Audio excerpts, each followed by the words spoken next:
Hello and welcome to the second episode of TetradTV. How are you guys doing out there? I'm Neelink, and welcome to our show.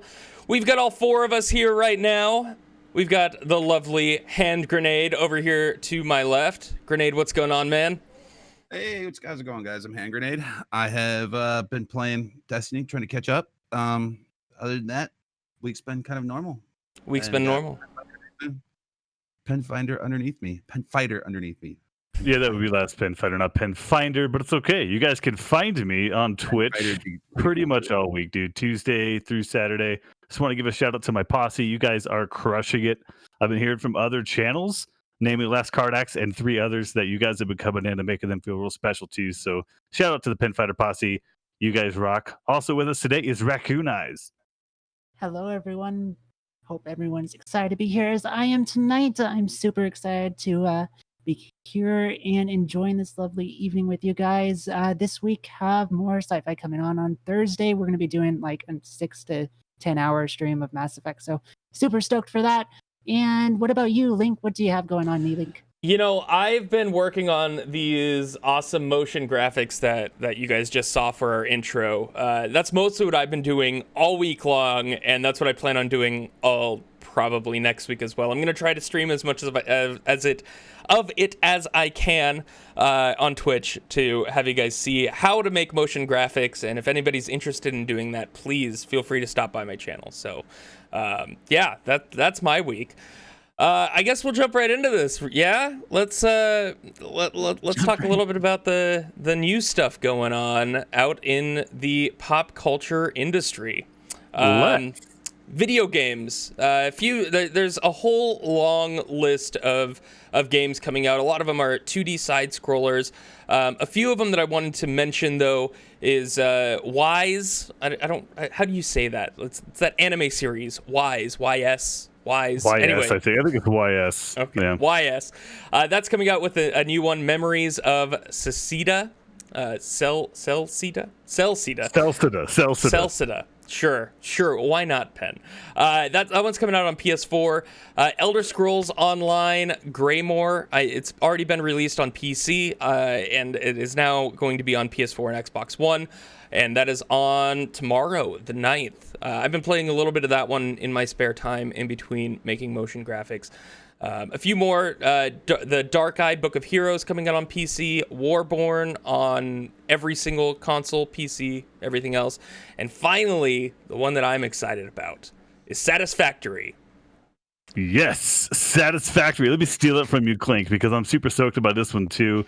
It's a first-person open-world factory building game.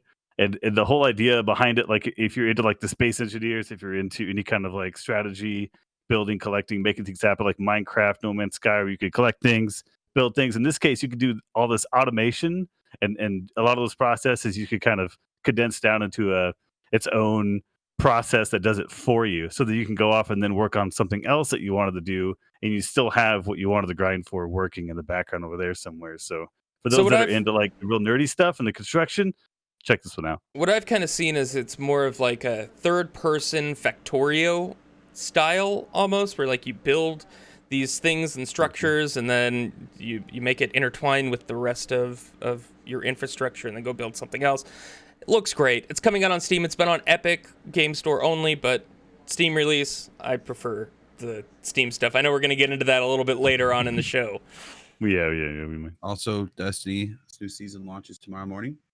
That's right. Tomorrow morning, brand new season of Destiny. Exciting. This is a crazy one too, because normally Bungie launches their reveals 2 or 3 weeks out to get everybody hyped up.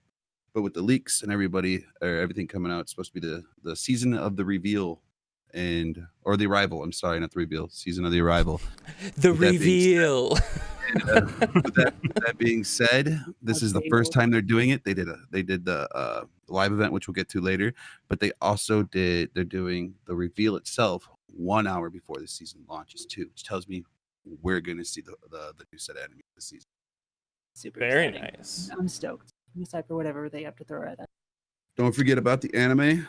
I want to throw one out. I really want to throw one out there. Baki, the new season of Baki came out. It is great. Fantastic. I have a hard time reading subbed because I do other things.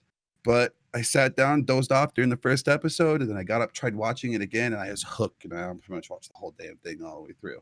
And it gets better and better and better every episode. That it does. Another thing in anime, for you Pokemon fans out there, the Sword and Shield series animation is coming out with Pokemon Journeys, the series that airs on Netflix on June 12th. So any Pokemon fans, I know that I went back to go watch the first few episodes of Pokemon, like the very first season. I'm like, man, I don't know if this holds up very well, but I'll watch the new season. Why not? Why not? Why not? Why not? For TV shows, there's a few that I wanted to point out this week. I'm a big fan of foreign horror anything. So Cuarón is a Spanish horror TV show coming out on Netflix on the 10th, as well as Reality Z, which is a Brazilian zombie horror TV show. Both of which sound pretty awesome. Exotic. It's Exciting. Brazilian. Few more. We've got F is for Family Season 4 on Netflix. Animated comedy, if anybody loves F is for Family. I know it's pretty dirty sometimes, but it's a pretty good show. Bulletproof on the CW. It originally came out in the UK on Sky TV, and now it's finally coming to America. Crossing Swords. Now this one is great. Claymation comedy from Robot Chickens, John Harventine, The Fourth, and Tom Root. And I watched the trailer for this. I am so excited for it. Comes out on Hulu on the 12th, as well as Into the Dark, Good Boy, which is a Blumhouse TV show. So all the horror movies that come out, Jason Blum, he has a TV show that he's doing as well. So check out those TV shows. Raccoon, what movies do we have coming out? We have Think Like a Dog, Warning, Do Not Play, Artemis Fowl, which is super fucking exciting. We have it coming out on Disney Plus on the 12th. I don't know about you guys, but I read those books as a kid, and I'm super, super, super stoked. King of Staten Island on the 12th. I'm excited about King of Staten Island because that has... oh, yeah, dude. Anything Judd Apatow, it's dude. Judd Apatow. Sign me up. Yeah, sign me up. And it's got Saturday Night Live's Pete Davidson in it. So I love Pete Davidson in anything. He's great. Steve Buscemi too? I don't know. I didn't see him in the trailer, but maybe. What else do we got, Raccoon? Well, we got Darkness Falls also coming out on major streaming networks. That one has the guy from Quantum Break in it. Yeah. Oh, does it? Sean Ashmore. Yeah, he stars in that one. I went through and watched all these trailers today. It sounds like I watched them all. I didn't catch that one. Yeah. Priest hit today. What was that? Priest on Netflix hit today. Did that hit today? Very on Netflix nice. Today? Ooh, that is definitely something interesting with regards to horror and a lot of. Only reason why I know it literally just popped up on my screen. Well, that's a good way to work it. That's how we learn these things, folks. Right as we go. DA 5 Bloods, the Spike Lee Vietnam movie. So. The Five Bloods. It's The Five Bloods. Yeah. It's a Spike Lee Vietnam film. Very, very interesting. Yeah, so those last four movies, Artemis Fowl, King of Staten Island, Darkness Falls, and The Five Bloods, are all on Friday the 12th. So it's a big week for movies. I know theaters aren't open yet. I can't wait till theaters reopen because I love going to the movies. But in the meantime, I have my nice 65-inch screen back here that I can watch everything on. There you go. That'll work. That's right. So, big news this week in the world of Twitch. Yes, big news. Ooh, yes, this is some devastating news. DMCA takedowns all over the place. I don't know how I feel about this, honestly. Well, first, before you jump in, give us a rundown on DMCA for those that may not know, those hanging out in the audience. DMCA, Digital Music clearance agency. I don't know what it stands Copyright. for. Copyright. That's right. Mm-hmm. So it's all about copyrights, and it's all about musicians making money for their creative music, right? Or TV shows or movies. I know when torrenting was a big thing and you would download an HBO show on torrents and your internet would get shut off because of a DMCA notice. Same thing is happening now with Twitch streamers, live streaming, VODs, anything else like that. People are, and streamers are getting their channels banned because these recording companies are saying, hey, you're playing our music, you're making money off of our music that we own the rights to, you're not allowed to do that, we're going to hit you with the DMCA notice. And so Twitch just started putting out these bans without telling anybody that this was going to be happening. It just happened. Mm-hmm. So yeah, with regards to that, it's a difficult topic because, you know, you want the artists to be paid for what they do, and you don't want people taking advantage of that, using other people's work for your own profit. At the same time, though, a lot of people are getting hit with this for years back content they may have stopped doing. They may have stopped using that information, that music, that service, years, 2 years, 3 years I've seen back, and it's still affecting everyone. It's a really difficult topic to discuss with. And so it's not like you can just, you know, slap a VPN on your torrent on streaming. Like that doesn't work that way. Right. It's like this content is part of your channel, and that's why your channel gets banned. And then you have 3 chances to make sure all your stuff is taken down. Otherwise, you're permabanned entirely. Some people don't even have 3 chances, man. Some of the big streamers have 6,000, 7,000 videos because they've been streaming for every day for so long. They get 3 strikes on first 3 videos that they had 3 years ago. Oh my God. I understand how they're handling it, like why they're doing it, but how they're handling it is wrong. Is absolutely wrong. There is nothing to like say, hey, you know, we're gonna start doing this. You might want to get in there and take down your channel so that these companies don't get mad, which is understandable. That would be the best bet. But to come out of nowhere and not say anything. Well, look at the big streamers. Glad was pretty pissed off about it. He was bitching about it. I think he got like 2 or 3 strikes right off the bat. Yeah, right off the bat, just from looking at his VODs. Yeah, exactly. From 3 years ago, when the whole the whole copyright thing wasn't even a thing on Twitch back then. That wasn't even something they needed to worry about back then.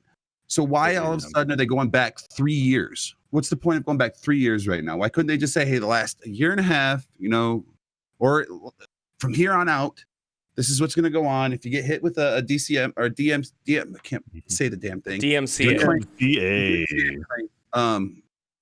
You're going to get hit. You're going to get your strike. Why don't they let them know now? You know? Yeah, so Clink's got up some of the details here on the stream right now. You guys can kind of see like what you guys can share, the types of music content that's available now for us to use, like when we're on Twitch.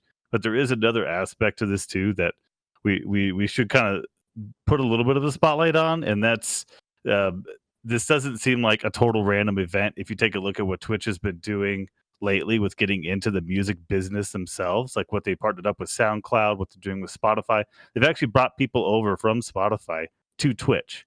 They're now employees at Twitch, and it looks like they're kind of like Twitch is kind of going more into where they're getting into the music business. So now, in order to do that, in order to sidle up and play nice with these with Universal and people like that, they're gonna have to make some changes on what they allow. This whole Spotify thing, though, or not Spotify, SoundCloud thing.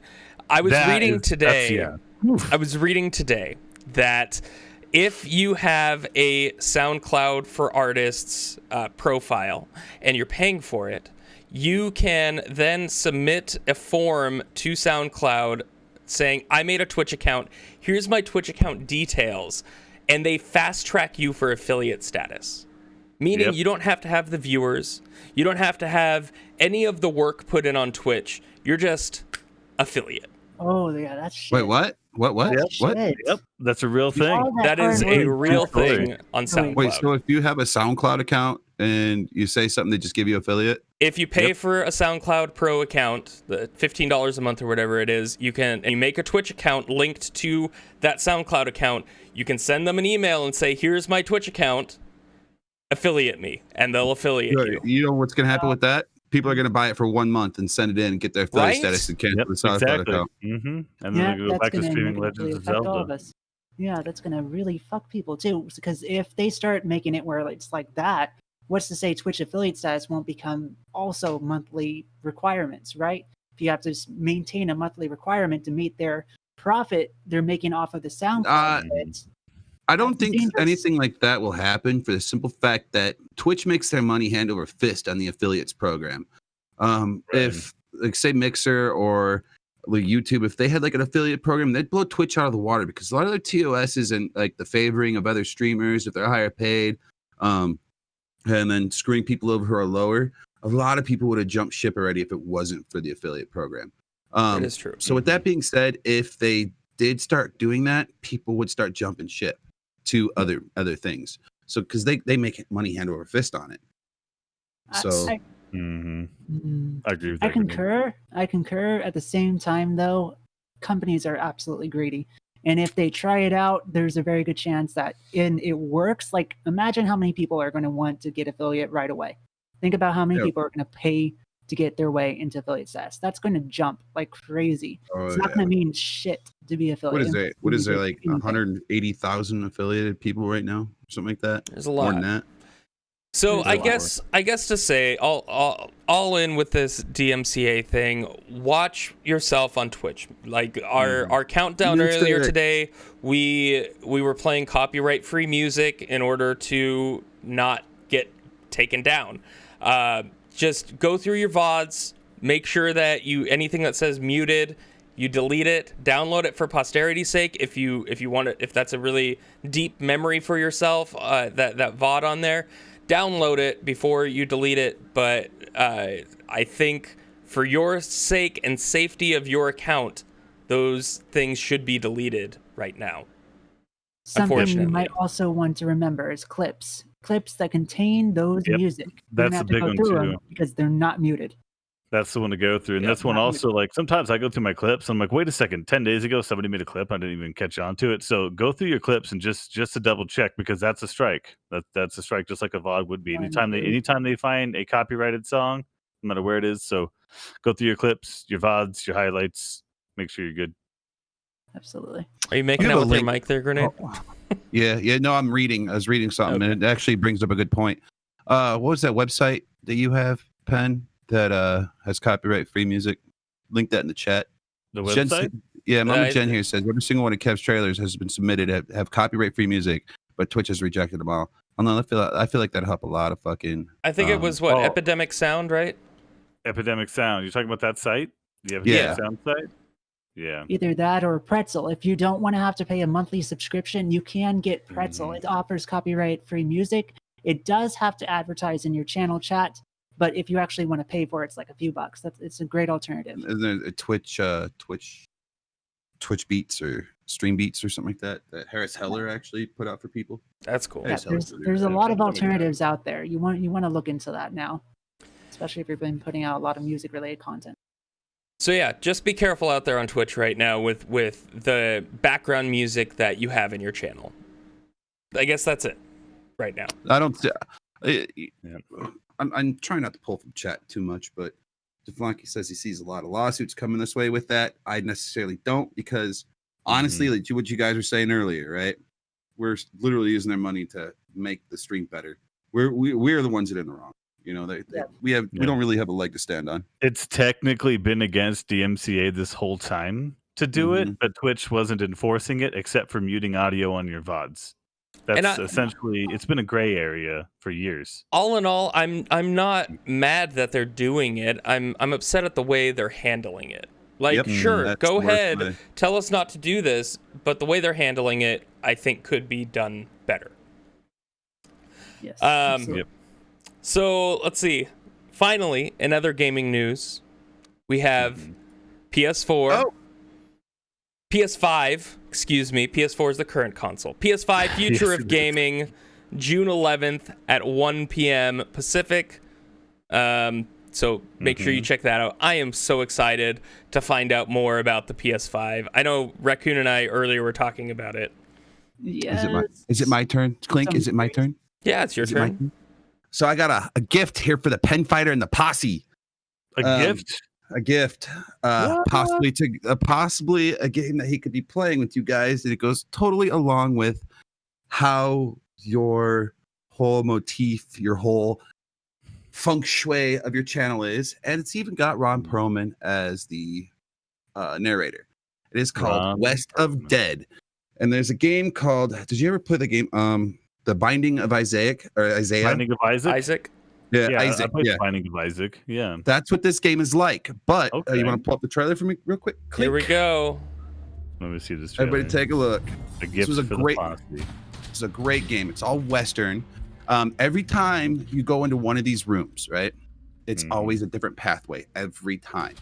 And there's hints, like the bartender. Like if you talk to the bartender, and be like, "Oh, you look like an East guy. You look like the East type of dude. Maybe you should start heading east. The people that go west are bad." So it kind of gives you hints on which way you're going to get to the next level. But every time you die, everything changes. So you're a gunslinger who's been put in purgatory, and you're trying to help cleanse purgatory. And it's actually super cool because you got everything in the world. You don't get to keep anything. You get to pick up new shit every which area you go. You got a tomahawk, you got a grenade, you got a reload thing. You got power-ups throughout the level, but every time you die, you lose everything, and you have to start all over. But the aesthetics to it reminded me of a live-action version of the comic book, if anybody ever knows of it. The movie itself had Jonah Hex. You're talking about Jonah Hex. Yeah, but I saw Jonah Hex right away. Yeah, but the artwork itself, a lot of it is Jonah Hex. But if it was all black and white with a little bit of red in it, it would have been Sin City. But the artwork, this is a phenomenal looking game, and it can run up into 240 hertz. Like this game was just clean and beautiful. And the fun part about it is like you could do all kinds of crazy stuff in it, like when you're fighting. It was a super cool game. I figured this would be one of those games you could hang out with the posse and just bullshit with them while you're playing it, because it changes all the time. Right now it's free on Steam. It's a beta game, but what's it called again? West of Dead. Of Dead. Yep. I could not end that game. I played it for like 6 hours, and I could not find the end of it. So for a beta, you got a lot of time to play in it. That's right. It looked really cool. I like the art style of it for sure. Like it's very beautiful. I like it requires 654 megabytes. Yeah, it's a small game in comparison to say Modern Warfare at 140 gigabytes and growing. Awesome. Thanks for that, Grenade. Appreciate it. So I see all these questions and everything that you guys are asking. Grenade, what do we got at the end of the show for them? All right, guys. So what's going to happen is at the end of the show, I'm doing Q&A this week. I haven't gotten the bot set up. I'll have that set up next week. I had a lot going on this week. So I'll have the bot set up to be pulled from Robit and put on the chat. But what I'm going to do is we're going to do 10 minutes so we don't burn out Duflanky like we did last time. We get everybody in as much as possible. But I will stop you guys from asking questions about 2 or 3 minutes before the Q&A is over. So when I say it's done, it's done. We're not going to do it anymore. Don't ask me more questions because they will get left in the dust. Just putting it out there. Cool. All right. So questions at the end of the show. Yeah. Yep, think them up. Yep. Think them up. I'm watching. So let's get on with it. So in the world of television, I wanted to talk about this a little bit this week, is the season finale of Rick and Morty. Yes. It's Rick and Morty special. It's Rick and Morty special. It's happening right now. Hold on. Spoilers. Is anybody it's been a week. We gave it a week. So we gave it a week before we talked about it. We didn't talk about it during the first show. If here is the spoiler alert warning. Mute for the next 2-3 minutes from right now if you have not watched Rick and Morty, or put this on pause and go watch Rick and Morty. Neither of those. Just mute the tab. That's all you need to do. Don't leave. All right, so Rick and Morty season finale. I loved that they brought so many references from the entire series into this Oh my show. gosh. We could spend a half hour just going through references and what they mean, and oh man. I think you could go through references in every episode, but this one especially had everything in it. Like I'm going, oh, yeah. oh, I had a meltdown halfway through it. Did you? You had a meltdown? Yeah, my Describe brain your was meltdown, sir. okay, so I got on a streaming service with one of my buddies, and when I looked at the streaming service, there was so much information going on at the same time. I literally got a nosebleed. I almost got that nosebleed watching this episode of Rick and Morty. He's getting nosebleeds over here, Rick and Morty. It's like you ever see those animes when like they actually fall into a girl's like chest, and then the guy comes out and his nose starts squirting blood. That's what I felt like with all the information coming out. I mean, He's like, it had everything though, from like, oh great, we're gonna do a Star Wars episode, to the Galactic Federation and Clone Beth and the Bug Guys, and it had everything, dude. It had fucking Bird Person everything. Was back, man. Well, not Bird Person. Phoenix Person. He's Phoenix Person now. I get it. I dead named him, and I am so sorry for dead naming you. Here's PP. I'm so glad you guys told me that you started mentioning this, because I had thought I watched the wrong episode. I was incredibly bored. Were you? Incredibly bored. We're not going to use her in the podcast anymore. Oh gosh, that's blasphemy. The podcast. I've watched so much of season 1 and season 2, and I didn't watch the last 2 seasons, but watching that episode, I did not find myself entertained much.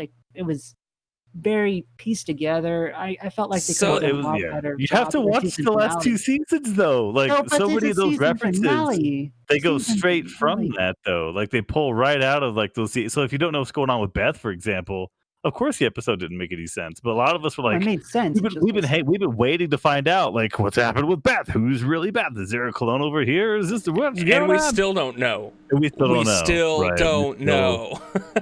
And I love it. He's a bad father.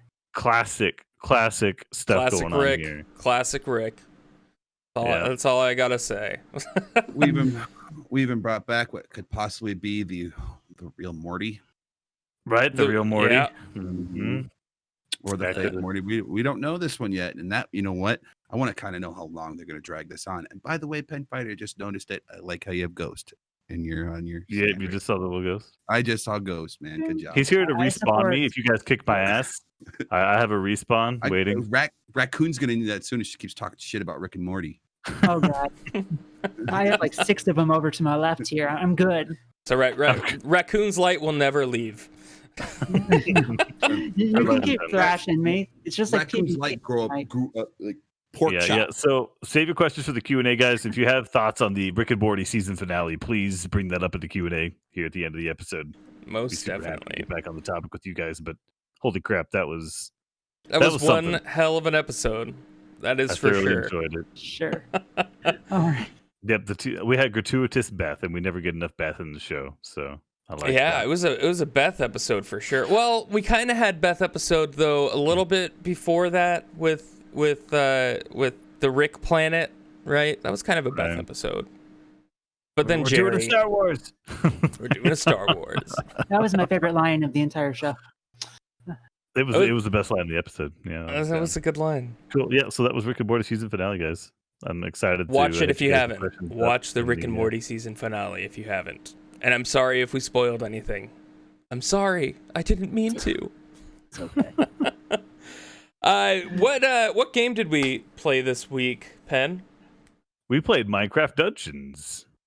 We did. We played Minecraft Dungeons.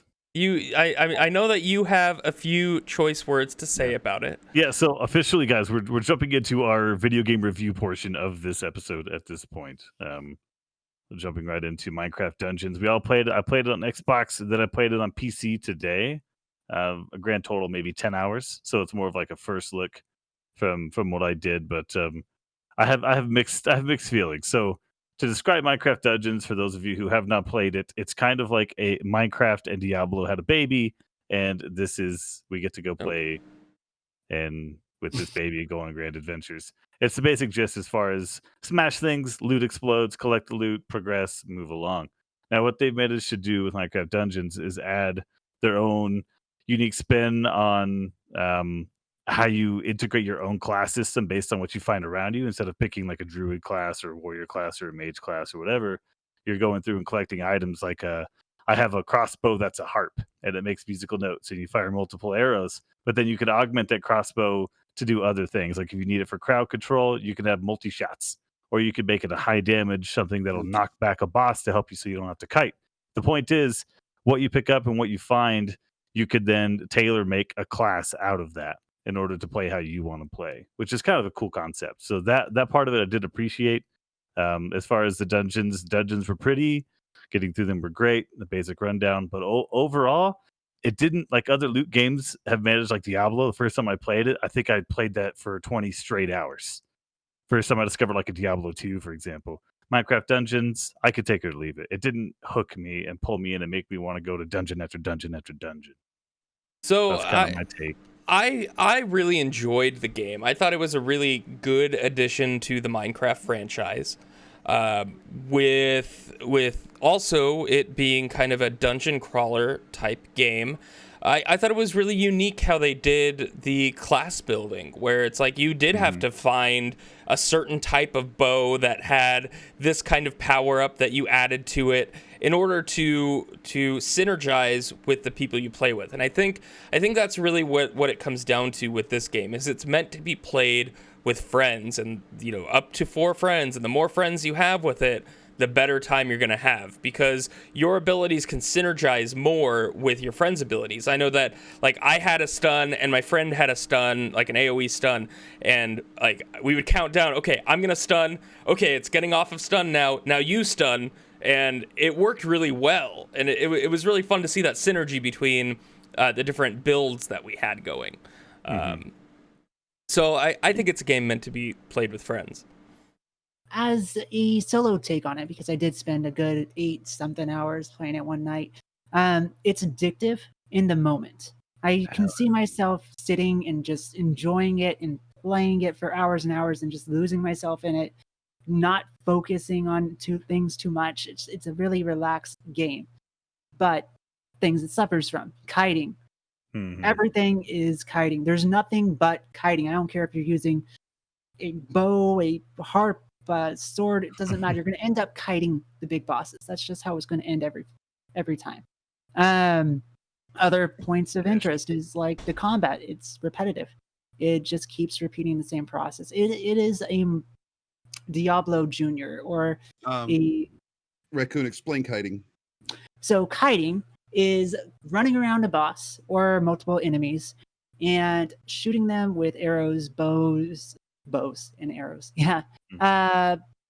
Magic staffs, anything from a distance. It's a range format, or it's running up to an enemy and then running away quickly. Yeah, So smack them and run away. Smack them and run away so they can't smack you. Smack them and run away so they can't smack you. Yep. It's a repetitive notion. It's really good in classic games. You'll find yourself playing some like older MMOs or older RPGs. That's just the game. And it was really great back then. But we're at a point now where games need to be a little bit more advanced than that.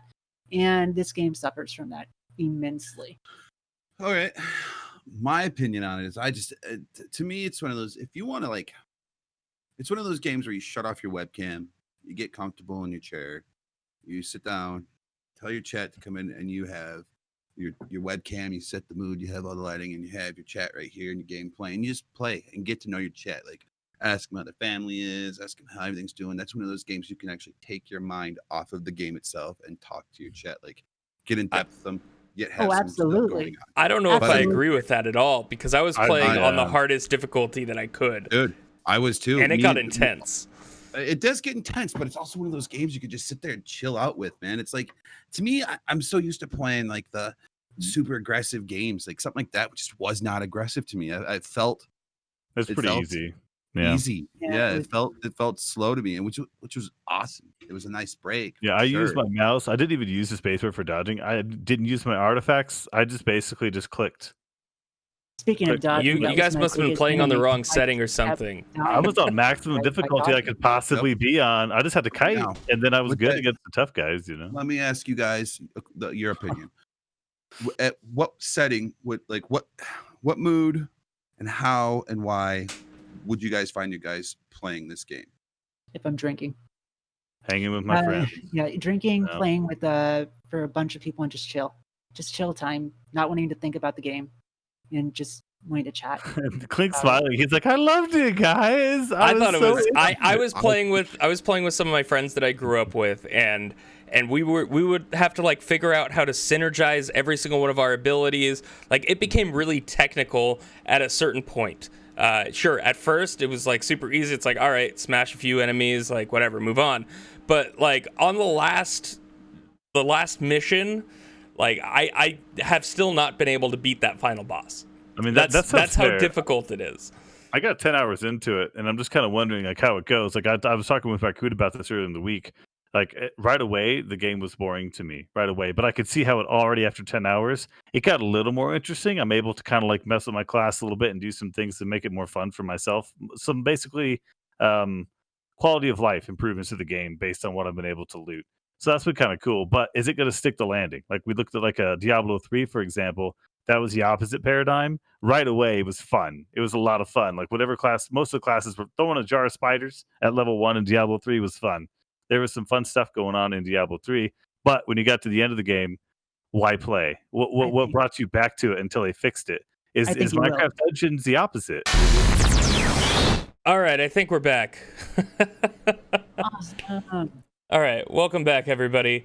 I am so sorry for my terrible technical difficulties. Lovely Spectrum Internet. Buy it, and your hard line will die. Your hard line will die. There's I no like lie it. there. No lie there. Oh man! All right.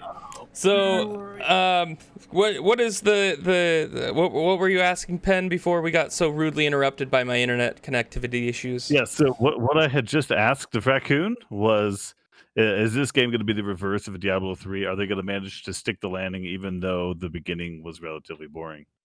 I think it's kind of going to keep on. So it's a great party game. I have had personal experience with just a few people who I've known played it and spent hours and hours on it, even though, again, competitive combat cycle, but it's just fun to play with friends. And it's going to stay that way no matter if you're playing like 10 minutes into it, two months later. I mean, you can invite people over and you can just drop into some dungeons and enjoy some time with them. More about the people in the game is what I'm getting. It's one of those multiplayer games. Because I did notice that there was couch co-op, which is pretty dope. Like I got the idea maybe I could sit down with my kid and we can bust out some dungeons. Yeah, it's a party game. I can't wait to get a little Lachlan over there, beating up my controller. Beating up your controller. So I mean, that aspect of it, I totally understand and get. But what I was hoping for from it was perhaps something a little bit more grindy, something to appeal to that side of my gamer itch. Too much of a junior, too Diablo junior for that. It was a little short. Like I got to the last level. I was about level 24, 25 when I hit the last level. And you could replay the entire game at the highest difficulty, but I think that's like in Diablo, the different hell difficulties, right? I think that's about it. So with that being said, that's like a perfect segue. Those things you ride. Into going into. We're gonna ride. We're gonna vroom on into the big ticket discussion of that. Ooh. Our big ticket discussion item. Are you ready for the state of gamers? Clink segued the shit out of that one. Yeah, he did. Yeah. he tossed that football. But yeah, I'm ready for this discussion because Minecraft Dungeons. That's why it's a segue. We're going from Minecraft Dungeons. We're sticking with Minecraft Dungeons for just a second because it goes right into this discussion about how gamers are purchasing games, how we think of them, how we review them, what we're thinking when we play them. So with Minecraft Dungeons, I'm guilty of this. This is on me. As soon as I downloaded and I got into play it, my immediate thoughts were, is this going to be as good as Path of Exile, Diablo? Is it going to suck me in? I'm already comparing it to other games in the genre that I've played. Right? Where's the season pass? The season pass. What's the season pass? We'll see it. It's the conversation that we're trying to have today is is that unfair? Are we being unfair to video game developers when we're not just taking their creation, their art at face value, and thinking of it as a standalone entity, or is it fair to compare it to other games like it? That's kind of the first part of the topic, the whole jaded gamer conversation. Are we jaded by the mountain of games that we played up to here? Grenade, your hand was up first. Pick me. Come to the front of the class. No, I think we are not jaded, because when we were younger, all of us that's in this little group here, we were accustomed to finished games. They could have been fucking broken, but we were still accustomed to finished games. And nowadays, it's like they literally build this entire game, this entire huge game, and they're going to go, cut that for the season pass, cut that for the season pass, cut that for a season pass, cut that one for a season pass. Oh, make them buy it. And then we're going to add or cut that DLC, I'm sorry. Then we'll go, all right, now we're going to make them get this stuff that we put in here and that stuff that we put in here and this stuff we put in here. And we're going to make you buy a season pass to earn something. But So I want to defend them. Isn't that our fault? We're talking about us as consumers, right? Because we're voting with our wallets, right? We're actually buying that. We're spending our money on it. It works, so they're all doing it now because we're doing it. You don't have to. Yeah, there's psychiatrists sitting there going, dude, if they invest this much time into a game, they're gonna turn around and invest this much in the game. You know, like, why? When is it like? When are they just gonna be like appeal to the crowd? Like here, like Destiny or Fortnite or something like that. You got people putting 10,000 plus hours in the game, going, hey, let's just throw you a bone. Here's a sweet exotic for you. You know, Warframe is actually super good at doing that. Warframe the daily login is such a fucking genius idea, and it's not like it's something that they have to do. It's like, dude, you guys are putting time into our game, man. Like thank you. Big ticket games don't do it because they want to suck the dollars out of you. They can. It comes down to the type of game too, and it goes into live service, right?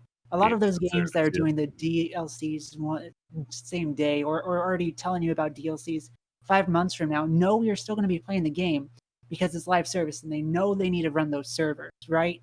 They need to be able to support their employees, the game itself, and continue to create content for it. And people paying $15 a month or paying $15 friggin' every 3 months, $10 every 3 months, like Destiny with their season passes, for example, it's going to benefit us in the long run because we're still going to get free content in there that we're not promised, that's not even on advertised to us, that's still going to be quality and available to all the free players, especially or the people who paid for the game the first time, right? What game have you been playing recently where you got free content?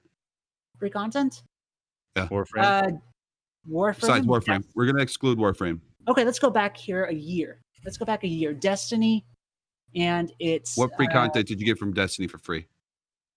What about the 0 Hour mission? 0 wasn't free because you had to have that DLC to do it. Whisper of the Worm.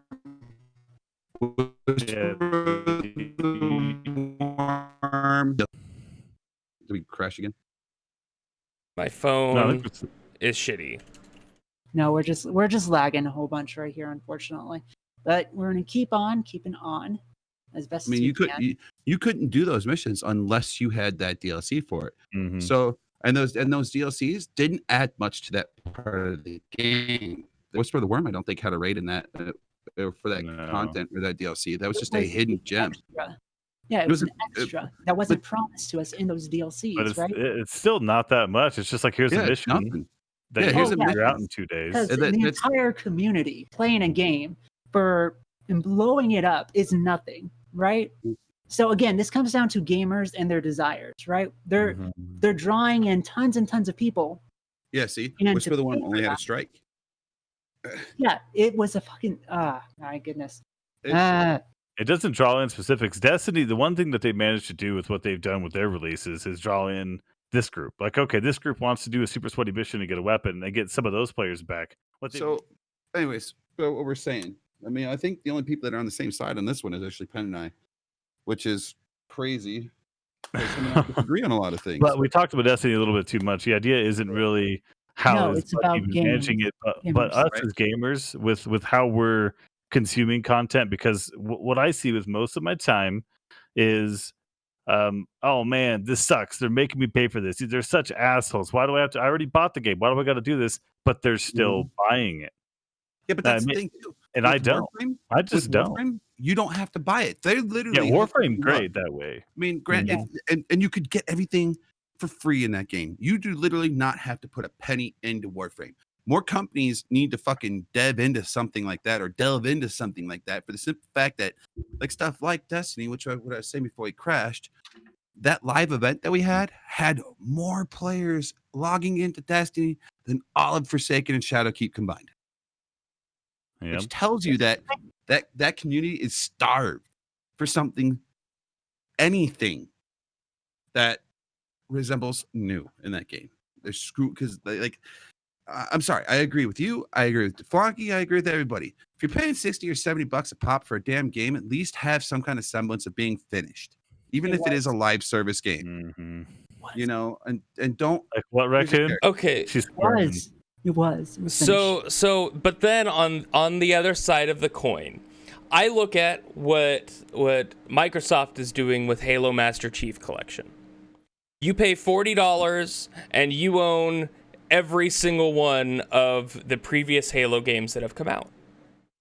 There's no There you DLC. There's nothing. It's Halo 1, 2, Reach, 3, 4, I think 5. All of them in one collection for $40. So Right. That's amazing. I miss that mentality from Right. the game development community of, I look back at Ocarina of Time when I was a kid on N64. Sure, What a game. glitchy game, amazing game, my favorite game of all time still. And there will never be a DLC that comes out for that. And it is complete as is. I could play that game a million times and still be satisfied with it every single playthrough. Right. And even when you got to the water temple, you're like, I hate this damn thing, but I'm still gonna play it because the game is good. Because after this, it's really good. You know, Exactly. You still play through it. Like that's the Yeah. point. That's the point I was making at the very start of this conversation about being jaded. Are we jaded? Because I remember GoldenEye. I had so many hours with my friends playing GoldenEye on the N64. Yeah. That game was so horribly unbalanced. For you were an people odd job who- guy, weren't you? You were Of an course, I was an odd job You guy. were an odd job guy. Of course, You I were a played dick. odd job. Dude, the game was so unbalanced. You knew which characters were going to win, all skills being equal, right? If that game came out now, we would dump on it. The internet would dump on it. Gamers would go, "Oh, it's unbalanced. They need to balance their game. This game is shit." Blah. Well, the I point mean, look at Didn't they say that they what's did a happened. remake, didn't they? Look at what's happened with Valorant right now. Mhm, Even right now. people are just saying, "Oh, this is CS:GO again," like that. You're just redoing. Well- you're just rehashing the same wheel. You're rehashing the same Valorant game. shit on their community as a whole, on Riot as a whole, and then shit on Twitch as well. Like that right there was the epitome of. We're talking about how companies and how we consume our content. We literally gave a company not, I don't want to say evil, a company a way to be evil, and people a way to be evil, and that was just how Valorant was the beta was spread out for everybody. With watching, so that leads us kind of into our next subject is, as gamers, how do we watch content? How do we consume this content? You know, whether it be through Twitch or by playing the game. You know, that how do we get this content into our eye holes? You know, into your ear pussies. Well, that's one of the things that I think we do a lot. So we're talking about how we consume content. I noticed several years back, and before I became a content creator, that I know I was really late and I'm really stupid. Okay, boomer moment. But I realized that a lot of these content creators weren't giving me their honest opinion. They were acting, right? Right. Because maybe they're sponsored by Smite, maybe they're sponsored by League of Legends, maybe Right. they're getting paid by I can't remember all the hot games that were coming out at the time, but at the time these content creators were making money to play a video game for us on their Twitch channels or whatever. And the idea was they're not going to shit on it. They're going to try to get people to play it because they've been asked to do so. Now, some of them would put the tag, "I have been paid by this publisher to play this game for you today." Right. So then you can take it with a grain of salt. But That's become to now where that has blended. And even if you're not being paid now, I feel like if you like it and you've invested time and you want to defend it, that's all you're going to do. You're not going to give an honest opinion that you didn't like this but I had too much fun with it. I had so much fun with it. You're justifying it psychologically because you don't want to let it go. Because and that's when you can come to the Tetrad for your very honest video game opinion.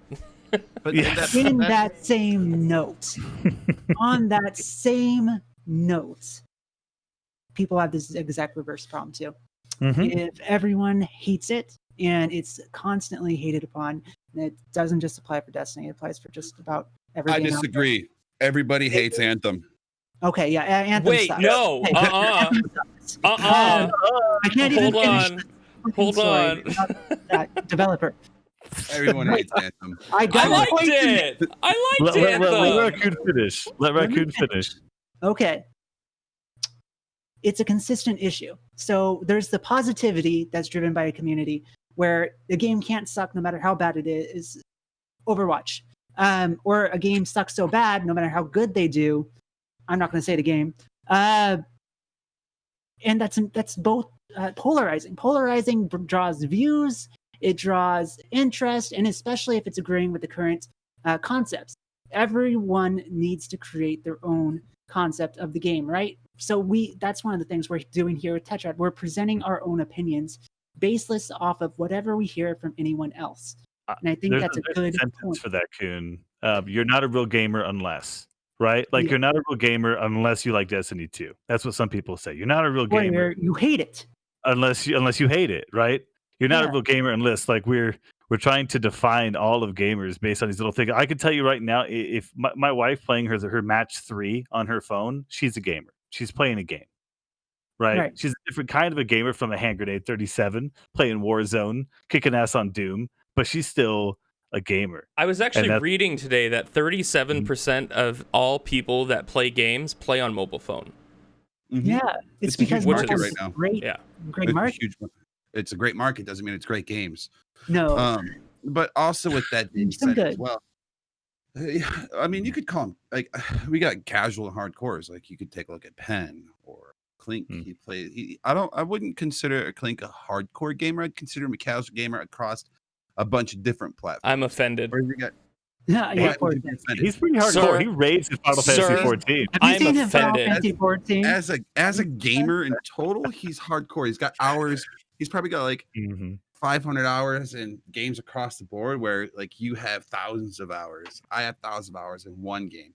Did you see me play Final Fantasy VII Remake twice in 1 week and beat it?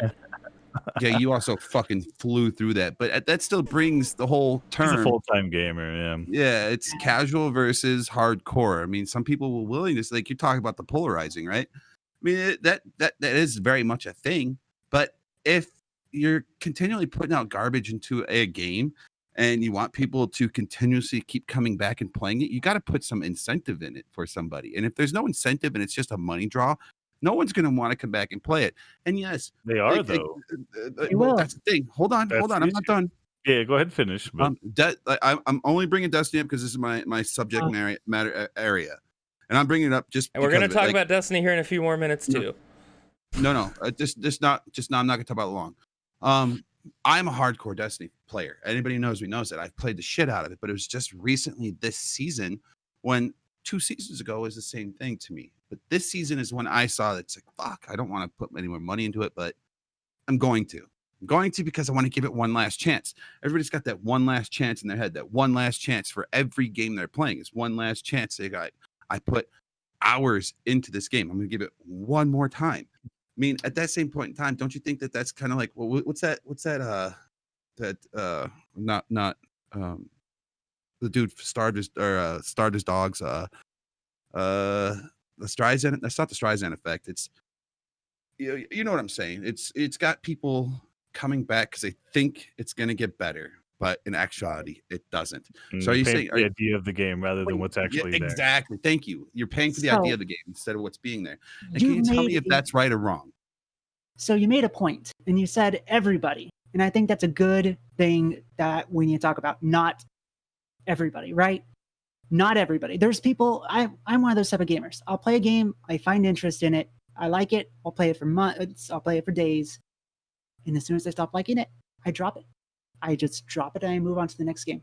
And that is still a large portion of gamers. That's why a lot of companies rely on, right? They rely on gamers who are going to drop the game like Overwatch to go try out Apex. We rely on gamers who drop Apex to try out Valorant. They rely on that type of content. Yeah, but so not everyone falls into that. You see streamers Again, all the way through. streamers. Like, look at Tfue, right? Tfue's already talking shit about Fortnite, and Fortnite made that guy's life. Ninja's getting tired of Fortnite. Fortnite made that guy's life. Glad plays They're Destiny. He's sitting there. Play other games. Yeah, I know. That's what I'm saying, though. Is like all these. They might be getting paid for it, but at least you're getting somewhat of an honest semblance answer from these streamers. I don't Some think of you them. are. Why would Tfue and Ninja millions of dollars from How Fortnite? many hours have they played it? Oh God, those guys are probably in the 20,000 hour range for those And games. do you think those games have a lifespan of 20,000 hours? Do you think someone, and one of us, one of the regular viewers here, anyone, is going to play that game for 20,000 hours? Absolutely not. Nope. Then why are they making it for them? Why is their opinion on a $20,000 20,000 hours in that game equivalent to someone who's going to play 5 hours a day? Or Honestly, I would take hours. the guy who has 20,000 hours into a game on the ins and outs of a game's opinion versus somebody who has 1,000 hours, because obviously they put 20,000 hours into it. They know no, more because about the that's game. going to jade They know them. more. It's It's not going going to to jade jade them. So- Because some if you will. put Some that will much truly hours enjoy it. into it, Look at Umbra from DBD to kind of counter that, Raccoon, because she's been playing. She's got 15,000 hours or so into Dead by Daylight, and the grin on her face when she gets a long distance hatchet on Huntress is genuine. yeah, and She that's loves okay. that game after 15,000 hours, it's and I think Ninja absolutely- does too with Fortnite. Or look at Glad when he does a one-man solo kill on Ribbon. That guy, he sits there for 2 days. He's jumping up and down. Then the next day you see the tweets going, I'm tired of people talking shit on the game, but there are these good points to it. Yes, we can't get on these developers for doing what they're doing. But at the same point in time, he's trying to throw his 2 cents into it. So I feel like a lot of these people, like, some of them do get paid. Like, you could tell which ones are getting paid because when like what was that game where you had like the hunters, Death Garden? When Death Garden first came out, Death Garden, right? Yeah. Mhm. everybody was like, "This game is so awesome. This game is so cool." Like, I could not find one stream where Death Garden was not like blown up and how awesome it was. Look at it 3 months later; it's fucking dead because When they stop getting paid, right? Like, Yep. yeah. Yep. I get that. So- There's the difference. That's how we watch content. That's the topic there. We strayed off again a couple tangents, but the topic that Clint was trying to drive us toward was how are we consuming it with our wallets, and how are we consuming it with our eye holes, and how are we Right. allowing this into our brains? That's And got to so be the something on point the is, channel. We're driving some of these trends. Some of the trends that I get complained about on my channel every day that I talk to about my friends or whatever. We're driving some of those trends because of how we consume. So the content. other trend that I see a lot now, which just happened, I think, the other night, which I know Grenade is going to talk a little bit more about here in a second, is live events inside of games. So cool. So Sorry. recently there was in Phantasy Star Online 2, Hitsune Miku did a live concert there. Obviously, Fortnite with I forget who the Travis Scott. with Travis Scott, and then of course Grenade and Destiny. Raccoon's favorite, Almighty. Destiny. Destiny. Now, So- I'm going to give you a little bit of a rundown of this before we start. Me and Coon planned on being up early in the morning. We were up playing a little Destiny pretty late and going, "All right, let's get to bed so we can be on here by 9 o'clock so we can watch the almighty crash." 3 hours later, she's hiding in the bushes, getting booted to orbit. I'm getting booted to orbit. We're like, what's going on? And all of a sudden, you see this little red flare, right? And all of a sudden, the Twitterverse starts going off. Rasputin missed. Rasputin didn't hit his target, which I honestly believe he missed like 20 times. But how long it took for this to happen was only supposed to be 9 minutes, but it was an hour and a half. by the Hour and time a it started. half. It hurt. So Yeah. Oh, it man. got old. Now, if Mm-hmm. honestly, it was cool to see in Destiny because it's the first time we saw it. But anybody knows me knows I hate Fortnite. The only time I play is with my kid on Sundays. Can I roll the video while we're talking about this? Yes. Yes. Yes. Fortnite has amazing live events. The Travis Scott concert was super rad. I logged in to watch that. Marshmallow was super rad. I logged in to watch that, and they had a giant mech fighting a giant, which was super awesome. This was cool because this is part of the lore that's been breeding in Destiny 2 since it started. Yeah. That's what they do. Now with the Almighty, if anybody doesn't know, the Almighty is what Gary came on to take over the Traveler, and it's been hurling around in space, and it finally hit trajectory towards Earth. And we found out, I don't want to give out spoilers for anybody who hasn't played it, we found out who Fellwinter was, the actual story of Fellwinter, the Fellwinter lie came back, so everybody's favorite sniper is back. And Rasputin helped us take out the Almighty, because this could have destroyed the Earth. And with that being said, Perky Percy, it's a sniper, you know that. With that being said, this is my favorite part of the video right here. Right. The explosion and then the aftermath of the shockwave that you hear. You'll be able to hear it in stream, by the way, because it is so cool. It is absolutely amazing. And I think Bungie knows they took too long. They earned it. But this was almost perfect. I mean, the time frame, I missed 2 hours of my day job. 2 hours of my day job just to watch this shit happen, and I still had to go to work before it was done. And this was just super cool for Bungie to put out. They need to put that live event's a great idea. I mean, I think it needed to be implemented better, like you guys were talking about. Way too long for a lot of people that just have lives to go about, but awesome idea. Live event, that's cool. Fiufi, Raccoon, all these guys like planned for a certain time, because they Bungie Twittered in the Twitterverse, they tweeted that it was gonna happen at 10, and 12:30 it finally crashed, and they said it was 9 minutes. So if they kind of implement the actual timelines, this has every opportunity to be amazing. Live events are rad because you know what, it gives a person a tie down to that game, like, hey, I was here for that, right? Like, nobody can go back organic moment, right? Now, exactly. Now, what about I prefer, I love the live event concept. I prefer the true organic moment, like in EVE Online, where there was the 10,000 versus 10,000 player battle.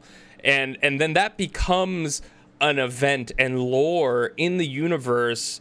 Granted, it is a sandbox game, and the community is supposed to have the lore and be the lore, but that became the live event, and that was organically done. Are we going to see things like that, or is everything going to become scripted more, like what we're seeing with honestly with Eve was that's still one of the most, like, I wasn't there for it. I watched it happen because I was in Iraq when it happened.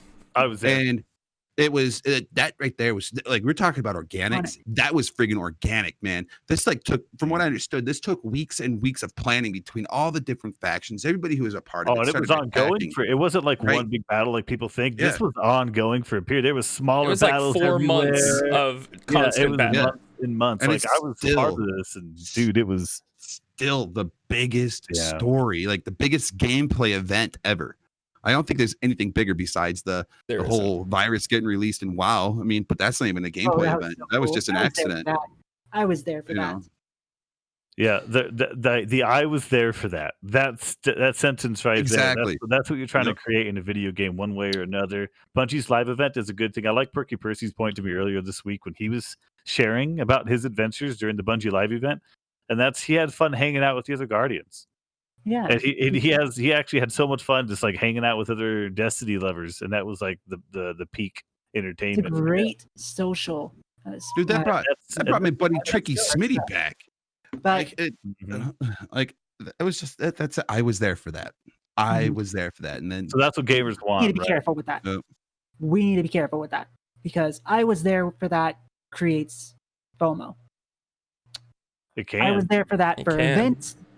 Not for content. She's right. Now the thing is, will they, because of that FOMO, will game developers start being like, well, if you want to watch this in-game concert, you have to buy X and X ticket off of our marketplace. Exactly. You gotta be careful. Just like season passes, where that's what everybody wanted, was the season pass was to get the DLC and get the content.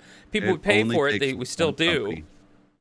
But that brings it back to voting with the wallets, guys. That brings it back to that. If there's something that you don't like, stop buying it. It's pretty much that simple. Video games are one of the very few things that we actually do that with.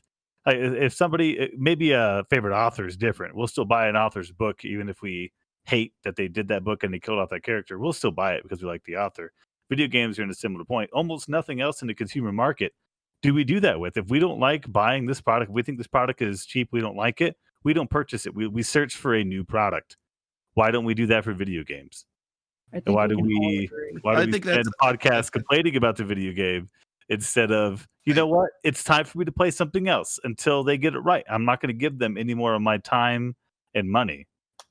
Like with Anthem. It goes with that time invested. Like with Anthem, that's a great example. Going back to Anthem, stop playing it. I loved Anthem when it first came out. It was great. It was a fun new story. Once I hit the end game, I'm like, okay, there's nothing to do. And there's still nothing to do in that game.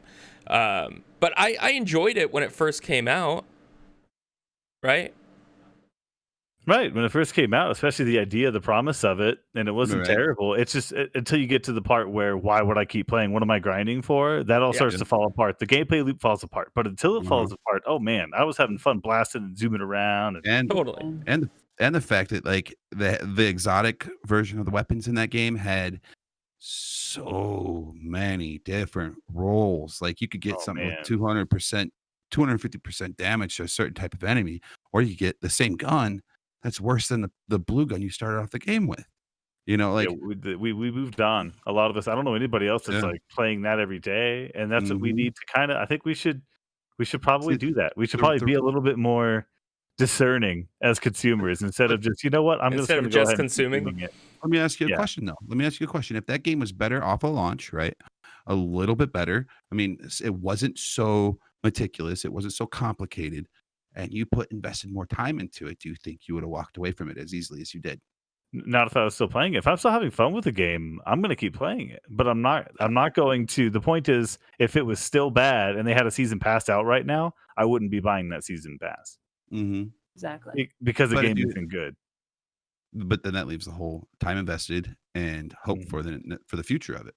Well, that's each individual consumer, but the point is we're doing it in such large numbers that we're encouraging the developers. We're doing it in two ways. We're doing it before the game comes out.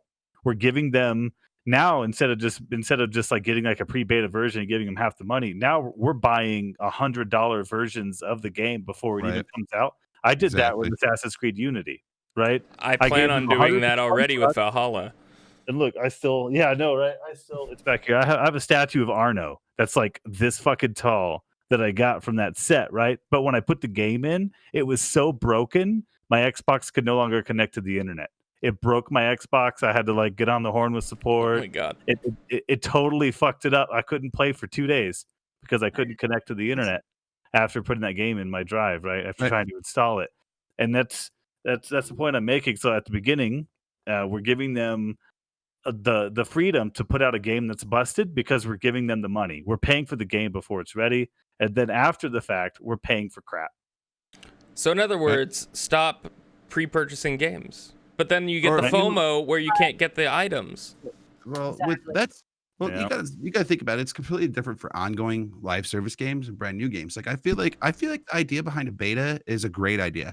But there are games like if you look at Escape Tarkov, right? That game was popping off for a while.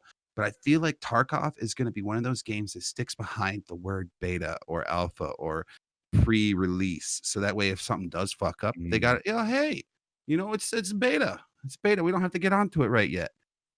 At some point in time, there's got to be a give with the bigger companies or other games like that they're not sticking behind that word of beta or the words of alpha because it gives nobody an alpha state and raking in the dough, just raking in the money and just keeping it in alpha. They're not finishing it; they're raking it in. Yep. And they're doing their things like with Star Citizen, raking it in, raking it in, and then they go and create a different game. I am $1,500 into that game right now. I am not, because I knew that and things get red go flags all over the off place, right? faces. But Yeah. this is, I think, as consumers, we're creating this the state of Daisy. gamers, if you will. We're Daisy's creating been in beta. beta for 8 years. It has 8 been 8 years. years in beta. Right? Why Like, bring it out of beta? They're making money, right? so But at why that are they point, ever going to bring it We out? got It's excuses. because they have nothing to fall back on. They have. But It's like when your kid. the It's like thing when your kid is- gets in trouble. The thing is, Grenade, you paid for Daisy 8 years ago. Have you paid anything else for that game now? I stopped playing it 2 days after I got it. Okay, but 2 days for after- somebody who is still enjoying and playing Daisy, they haven't had to purchase anything else because it still is in beta, right? Yeah, but That's fair too. That's So- fair to bring you to that point. I mean, I'm not saying like, okay, blanket statement, stop pre-purchasing games, no more betas, right. don't do season passes ever again, because there are situations where it's working out and where it's healthy for the game because it's a game as a service and maybe it needs it. Well, like what Warframe is doing with its Nightwave. I know we're going back to Warframe again, but they're just one of the great business models out there for a video game. But their Night Watch, you can complete that if you want during that week. You could knock out absolutely everything within a day, within a play session if you want to, or maybe you don't like what's there. That's okay. Don't do that stuff. Next week, they'll have different things that you can do that you like to do. You can casually approach that and complete it on your own schedule. I could play Warframe on Monday, get everything done, and then go and play my other games and whatever in season pass. So that one you don't even have to pay for. It's just in the game. It's just there, and you don't have to ever spend money on it unless you want to buy tiers. If you Yeah. want. If you want. If You know, want to. this conversation has really made me want to think about how the video game industry is going to be developing here in the near future with, Right. It's a fad. It's a fad. coronavirus, Someone's with everything else. Is it a fad though? Somebody's going to come up with a good idea. Like Raccoon Eyes brought it up earlier. Or no, who brought it up? Someone's going to have to pay a ticket for the Travis Scott concert in Fortnite. Right. You know what they brought in? Fucking 50,000 grand. Okay. 50,000 grand. Ubisoft, yeah. if you are watching this video, please do not start doing that. Exactly. Or Riot, And you- or anyone else. EA is going to be the first one on that fucking bus right there. Oh They're yeah, gonna be like, EA's "Oh, probably got it planned already. yeah, dude, they probably have a fucking monolithic concert with Jay-Z, Metallica, all these big guys. It's going to be $900 a ticket to get in here. And people are going to buy it because, Sure. one, it's a concert in a video game. Whereas Virtual Cella, is that what it's going to be? yeah, virtual cello. Virtual cello. We don't So want it's- that. So instead No. of kicking back, getting stoned with your friends, you're going to be on your couch getting stoned, and I don't even know if you would enjoy it because Mhm. half the time in those concerts, like shit's not disabled. Like when I was doing the whole Travis Scott concert, I was getting slapped in the face with a pickaxe the whole time. And then when you're doing a live event with like Destiny, like my friends were trying to be annoying and like stand in the camera view because they knew what I was doing, but they were still doing it anyways. I edited You it know, out, don't worry. I know you did, but at the same point in time, like one person, it's going to take one company to pull that trigger. It's true. Then the rest of the domino are going to fall. You know what I mean? And they That's- all feed off each other. We need to find. I've had this conversation with my buddy Zay and my buddy Mellon. I can't wait for the next style of game outside of shooters, outside of battle royales, outside of like top-down games. There's going to come up with a style of game that's going to be so cool, just like when the battle royales came out, that we're all going to be on the bus ride. And I hope they stick to it. But chances are, once they see they're making money, they're going to come up with a new idea to monetize something in that game to get more money. Which, I mean, it's good business plans, but you're screwing over your fan base. Like, what happens if, fans, yep, you know, like when we were the younger, content itself. we had full games released. I mean, it's like one of the first updates I could ever remember. I think like that I could actually possibly go back and remember was Call of Duty when they did zombies. I mean, you had a story slowly unraveling in all these maps, and then once you got to they did another update, there's more of that story with Rick Toffin and why the zombies are happening. And then 2 more games later, you saw why Rick Toffin made the zombies and what happened and all this stuff. I mean, but we had a complete story with each one of those games. Every time it was done, they just added a little, they filled in the cracks. Like Grout, when you're doing the floor, they filled in the cracks. You know what I mean? So I I think this think- goes into people's past. For me, I didn't really have a lot of completed games because I was an MMO player. Played Dark Ages Camelot, EverQuest 2, World of Warcraft, bad as that sounds, Lineage 2, Shadow Oh, Bane. come on. could go I and still play on. WoW. Come on. And don't course you get me do, on that right? topic. You don't want to hear my opinion on that. Mhm. These games were never completed. These games needed that constant evolution. They needed the constant increase in races, the constant increase Right. in content. And it was good. It worked. And I think that's where a lot of these live service games kind of pulled from, but they didn't do it right. They didn't do it the right way. Well, I Even think WoW had a great business model, even though sometimes you can call them parasitic.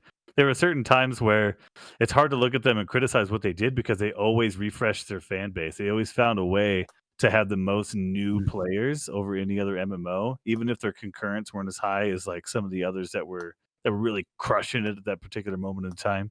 Didn't But they also they're still successful. finish though? Like say One Crusade ended, that storyline behind Yeah, like they would say finish the panda. story. Yeah, Yeah. so stuff got finished.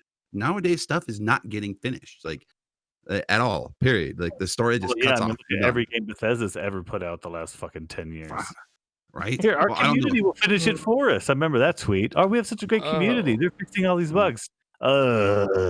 Yeah, that's fucking sad that your Ugh. community comes out with better mods to make your game look better than you can. It's a guy in a fucking basement that just pays attention to something. That's literally all it is a guy in a fucking basement making the game better, you know. But I tell you what, Doom though was amazing. Wait, Doom was Raccoon has her hand raised. But, big but, it's good that they allow mods. Oh, Getting yeah, sure. Gamers Yeah. involved in the creative process of a game is I good. do like that. There's always a balance, right? Yeah, Bethesda it is. needs to make finished games. I will never deny Yeah, that. they need to It make is this good. But you're right But- though. That's a healthy way to look at the game is to have those mods for sure. Yeah, but they need to go to find that fucking basement and hire that nerd and put him in the fucking on the damn payroll because he obviously did something better than them. Yes, Like, absolutely. Are I mean, we I'd say- jaded, Nade and Raccoon? Like, And that, like we bringing talked it back about. to the subject at hand, Exactly. state of Are we gamers. jaded? Are we Are jaded we ourselves? Because like I played broken games when I was a kid. Star Fox didn't work all the time. That game would love that crash. game. I'd have to like pull my cartridge Yes. out and blow on it, stick it back in, and lost all my progress. But fuck it, it's Star Fox. We're not that way. Like I found myself like Skyrim. I thoroughly enjoyed. Right, like I didn't care that I was falling through the ground. I still went back and kept playing. I didn't feel like I was jaded then. But then Fallout 4. we it was get so jaded broken. as time goes on. We've Like, gotten more I and more got so jaded. jaded. Like I didn't enjoy it through the bugs, and maybe I could have if I wasn't this way. So I mean, I don't know if there's a right answer to the question. Like, should we There not be? Should we be trying to be kids again a little bit and remember that they're video games? Are we being unfair? We're not being No. unfair, but No, I we are think jaded. We're both. I don't. I honestly, I feel like we're more jaded than anything, but we don't realize that we're jaded because each one of us is guilty of putting fucking money into a game that's crashing. You know, each one Right. of us are stoked that we're happy about a game that's crashing. You know, each one of us like we're sitting on both sides of the fence, which is not fair because that's literally going, Mom, can I have my ice cream? No, honey. Dad, can I have ice cream? Yes, you can. Yes, yes, we literally- were doing that that's- exactly, Grenade. Exactly. Well, as So- gamers, I think we're indecisive as to what we want or don't want. We want something that's fun, right? At the end of the day, that's what we want. We want to enjoy our time in these worlds that defy reality, that let us escape from everyday life, or Right. let us We imitate wanna have everyday fun. life, right? And Exactly, Link. and it's that almost escapism that we want to enjoy, and when we're spending all this money and just throwing it at these games and they don't work and they glitch out, sometimes that it's okay because that's part of the game. But other times when it's advertised as a perfect product, this is a complete game, this is everything you've ever wanted, and then it's a letdown because of that, I think that's on the developer, not on the gamers. Destiny, I agree. fucking Bungie is Oh, so fucking guilty of that. I agree. All right, They do. I've heard enough of your Destiny talk for the night. That's fair. It's so guilty of that. I'm A lot- good on a that lot- too. A lot of games are guilty of that, though. We're talking there's a about lot of games. gamers, though, and this is where we get Yes. into the last part of this conversation about the toxicity of gamers. This is where we start getting toxic, right? Because I want to have fun with the game. I jump into it, and I had fun with it, but I find out, oh no, Clink didn't like that game. Well, Clink's stupid because this game is amazing. It's great. It's so awesome. but we're totally cutting out like the subjective part of that. So one of the things that I've had a conversation with recently with a friend was, we don't do this with like paintings. Like if Nate came to me, he's like, bro, look at this painting of peaches. It's fucking awesome. It speaks to me. I'm gonna hang this shit on my wall. Maybe I hate it, but I'm not gonna be like, bro, you're an idiot. That painting is stupid. I'm gonna be like, hey, that's great. Absolutely. He's my friend. I'm gonna support what he likes and what his tastes are. Like, hey, that's a very grenade thing for you to purchase, dude. That's fucking great. Let's paint some nades over those peaches and hang it up on your wall. It's gonna be great. We're gonna have a great conversation. If he comes to me and says he didn't enjoy a game that I really love, like, am I going to call him stupid and be toxic toward him? Or am I going to be like, oh, that's cool, man. You don't have to like it. What do you like? Like, what are you playing? What are you enjoying right now? Are we doing that? Well, Because I feel I like we're think not. with friends, it's a little different. Like, sure, friends can rag on Okay. each other, but still you're friends. But it's the disconnect that you get between somebody you're just randomly playing with online. And, I don't see a username as a person when you're playing a game. It's like I think that's where the toxicity comes from, is you don't think that that's a real person on the other side, even though it is. Even At that though point, it is. it's just a username. At that same point in time, that person needs to be able to fucking take a little bit of criticism. Same time, like we'll bring it back to that whole painting thing. If I got fucking a Leonardo da Vinci in front of me, I'm sitting there going, "Oh man, this is amazing," versus a bunch of black lines on a fucking white background. Be like, this took nothing to do. This is garbage. Like it. I mean, if somebody's gonna stand there going, "Oh, it's so amazing," why? Why is it fucking amazing? This guy put time and effort into this. This black lines on a fucking white chalkboard. Like that's all it is. There's a tic-tac-toe board. Why the fuck is this Trust important? Grenade to find these. Yeah, But it the speaks to That's me, true. Grenade. It's speaking to you. Me.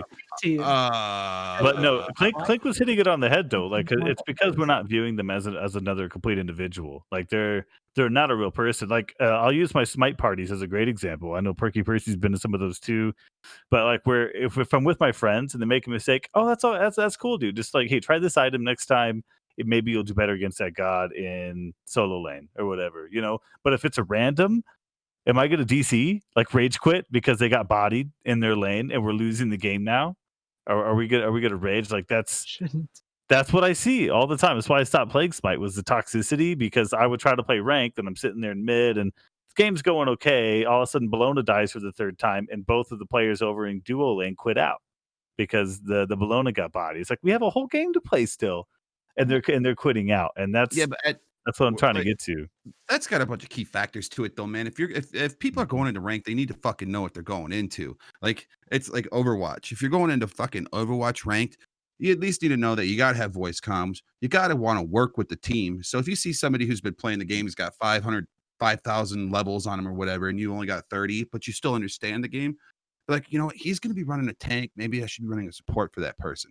And get on the comms and be like, hey, what do you need? Instead of being so fucking toxic where you don't want to do anything but what you want to do.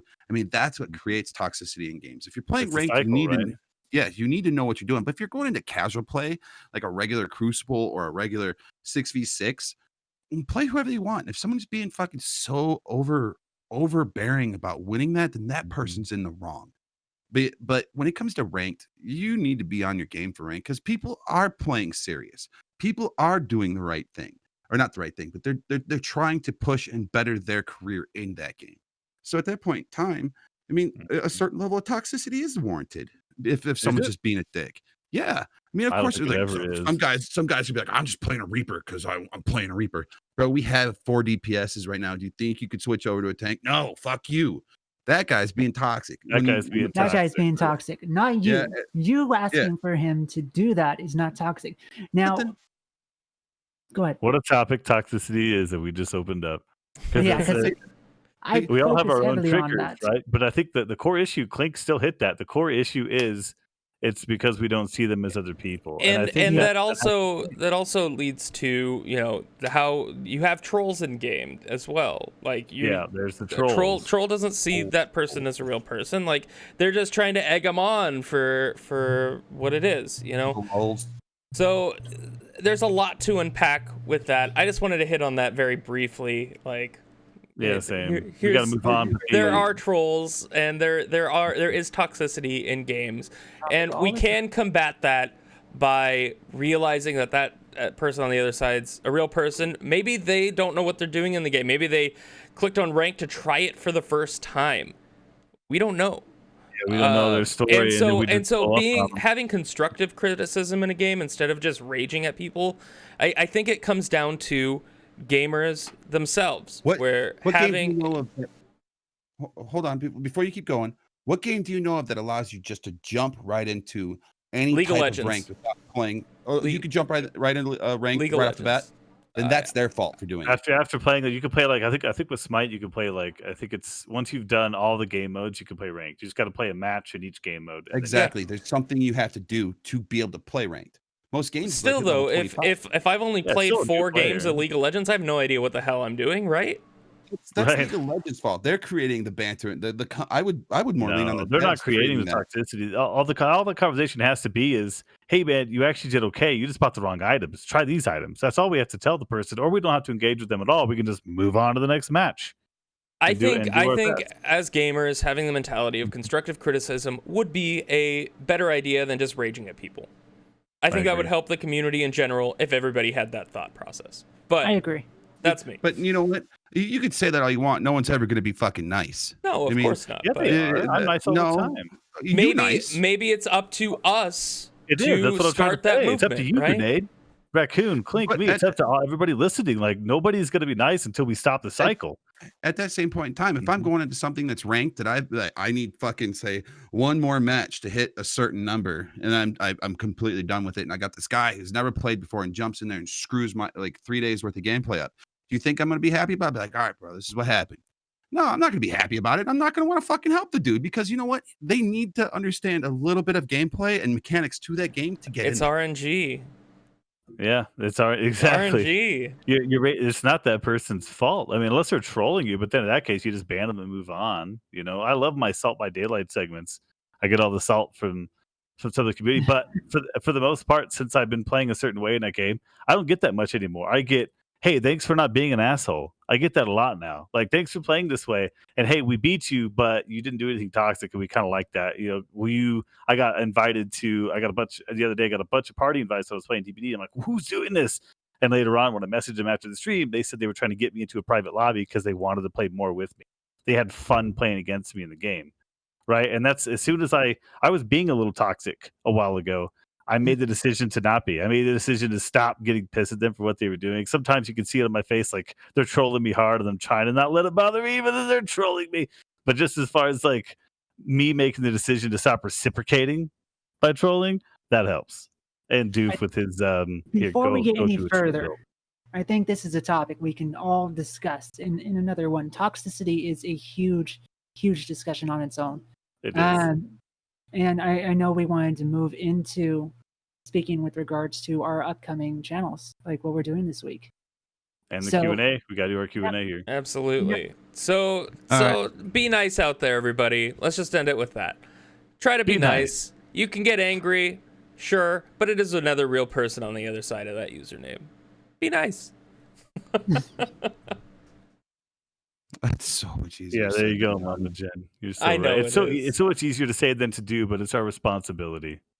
Totally. No, but that's why there's stuff built in games to help people out, like to learn it before you go into things. Yes, thank you.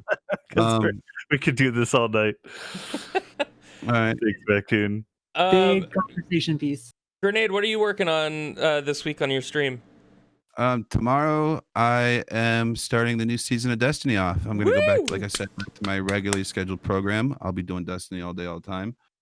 And then let's see what else. I think Thursday, for anybody who is in there, Raccoon and I in the mornings are gonna be playing Destiny together and yelling at each other. Wholesome means the two of them playing Destiny, doing the exact opposite of what we just talked about for an hour. Yeah, we're gonna be yelling at her. I don't need to worry about Raccoon because I know she can handle her own. Yeah, same. I know you can handle me yelling at you about how great Destiny is. I'm excited about that. What else are you doing this week? Just Destiny every day? That's it. Yep, just Destiny. I'm going back to my regular scheduled program. Look, guys, it's not that bad. And then what are you doing, Penn? Dead by Tuesday, as always. We're going to be on Dead by Daylight. Super stoked about it. I'm really excited too that they got Pyramid Head coming. So I'm just kind of like biding my time until that comes out. We're doing Dead by Tuesday, Warframe Wednesday, like always. Thursday will be Teamfight Tactics this week. I'm kind of hoping Clint can join me for that to We see will what his see. schedule's like. Yeah. I'm kind of hoping we could do some, and I want to invite all of my posse and anybody else that's hanging out to join me, because you could fit 8 people into a lobby there. It'd be great if we could just fill that bitch up and just go play some TFT. I'm trash at it, but I'm getting better. You can ask Last Cardax, he knows for sure. Friday, we're gonna play Remothered again. I almost crapped my pants last time, so let's get back in and play some of that creepy game, and then Endless Saturday as always. Raccoon, what are you doing? Oh, I'm finally playing some Mass Effect. So after Thursday and our long conversation piece, and I'm sure exciting and refreshing and not totally toxic environment that morning, I'm going to be doing Mass Effect. Which Mass Effect? Mass Effect 2. Ooh, I have nice. been putting it off because I'm on insanity level difficulty. I'm stuck at the Corians, but I'm going to be putting in at least 6 to 8 hours that evening, just Mass Effect, trying to knock out of it as much as I can. And then Friday, I'll probably be in someone's stream hanging out with them, probably playing some Warzone. Saturday, I need to be doing some more Elite Dangerous in the evening. You guys can always catch me around 8 o'clock Pacific time on there. And of course, we have Tuesday coming up, which is going to be exciting in itself. Yeah. What about you? Want to talk about that? Who, me? Yeah. Me? You want to Yeah, know what what- I'm gonna play? Yeah. What are you actually going to play games this week, Clink? I'm gonna try to play some games. I've really been enjoying doing the After Effects work. Like, you can see these lower thirds we have going, and that intro graphic, and all these overlays and everything. I've been building all this stuff and having a great time doing it. But I plan on playing a little bit of Final Fantasy 14. Just getting the irregular tombstones. There's some mounts to get before the next patch comes out that you can get pretty easily. And then, just working on some Tetrad stuff. I know we have a whole bunch of Tetrad streams coming up this week. Finally, we're getting stuff started. But yeah, I'm mostly going to be doing After Effects, maybe a little bit of video games, but I'm going to try to stream all my After Effects stuff as much as I can for any of you interested out there how to do motion graphics and make your stream look better. Yeah, so what are we playing, guys? We're playing Minecraft Dungeons tomorrow, right? We're doing Minecraft Dungeons tomorrow.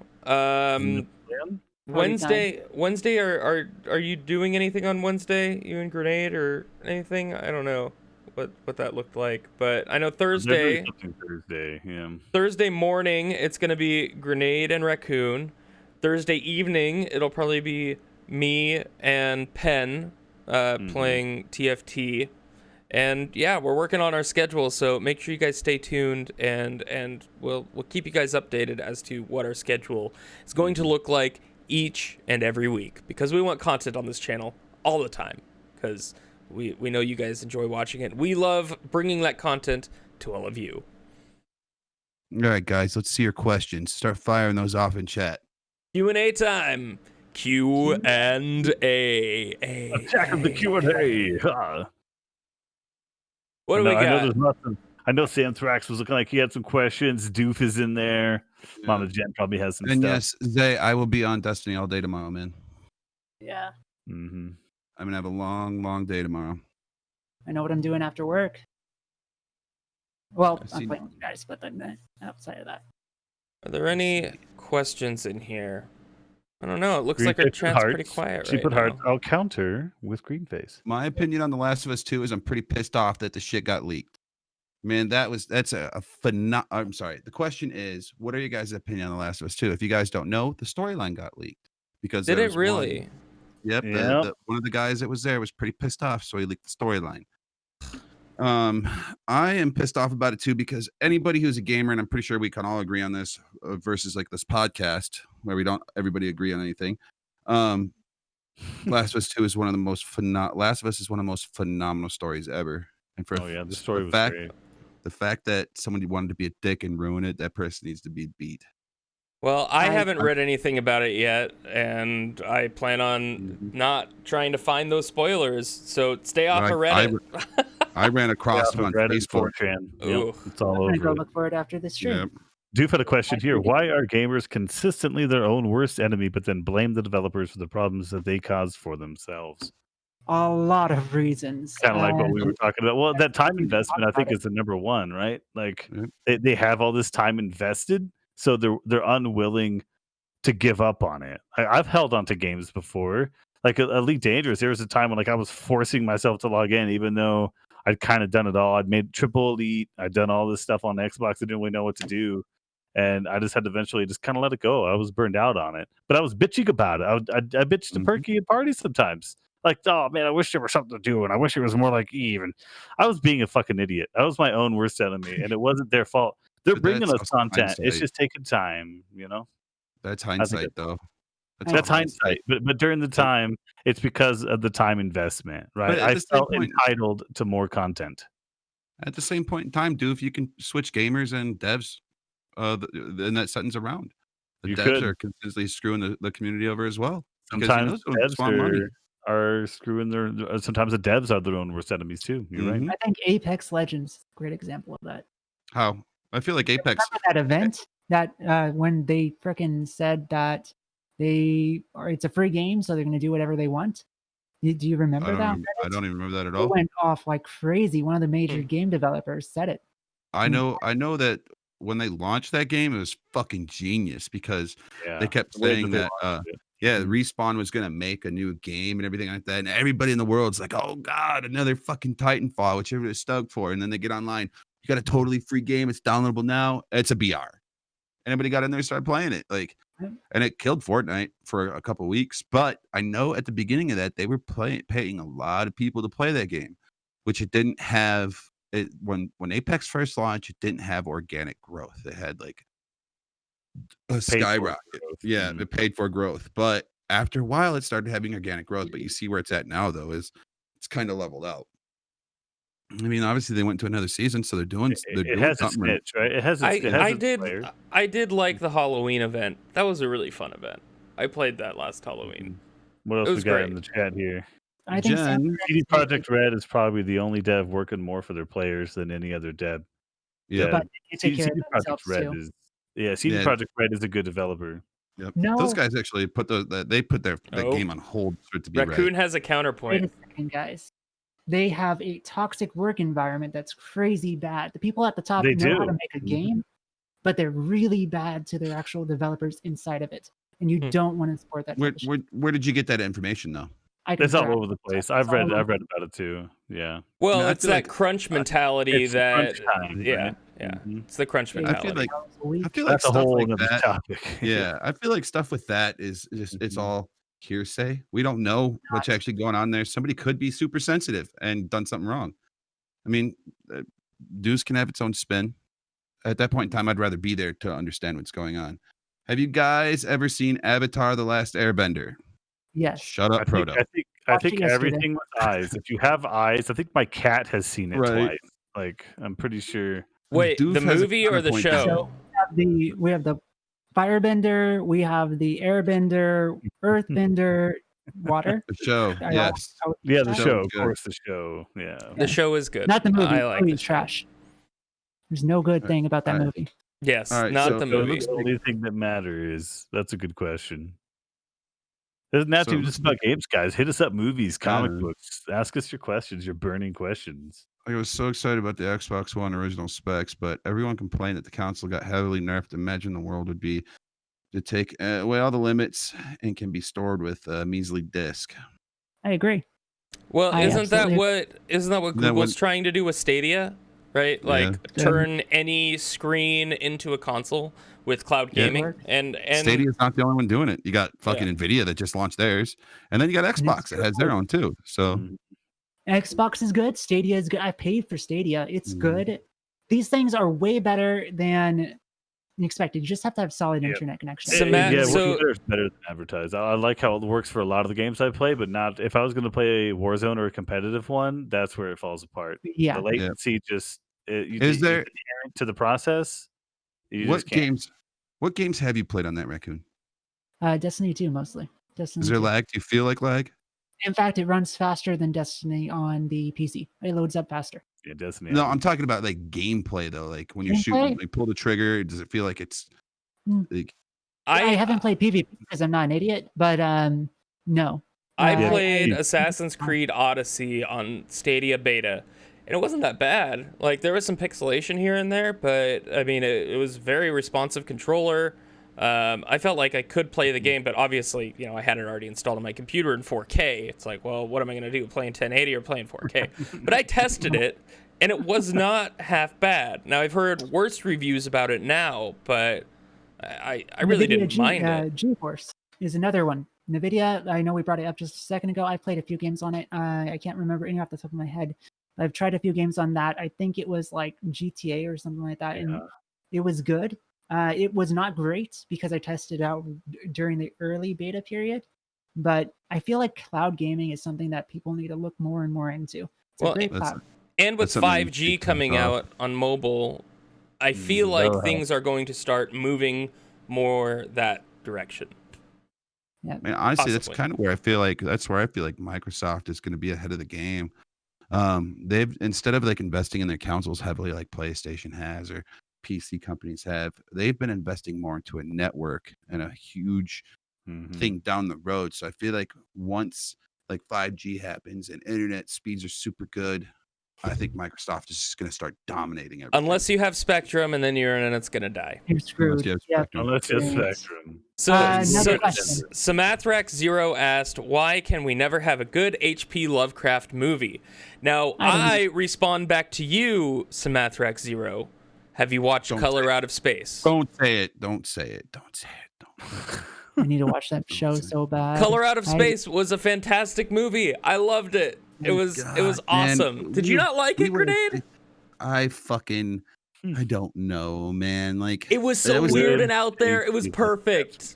It was perfect for what it was. My feeling on that movie, it was Nicolas Cage acting in a Donnie Darko movie, or Nicolas Cage acting in a fucking Mulholland Drive movie, or Nicolas Cage acting in just a general mindfuck. And at that point in time, I think I don't know if there's a book or if there was anything written about it. I have not read it, but the movie itself was like, if it was like another hour and explained just a little bit more, it would have been good. But it wasn't meant to. It wasn't meant to. It was meant for you to explain it in your own head and ask those questions. It's an H.P. Lovecraft movie. That's what it's meant to be. I would answer that question by saying it's hard to do H.P. Lovecraft correctly for some people because our idea of some of his creatures and monsters is different from somebody else's. Like how I picture when I read his stuff, how I pictured it is not going to be the same that you did.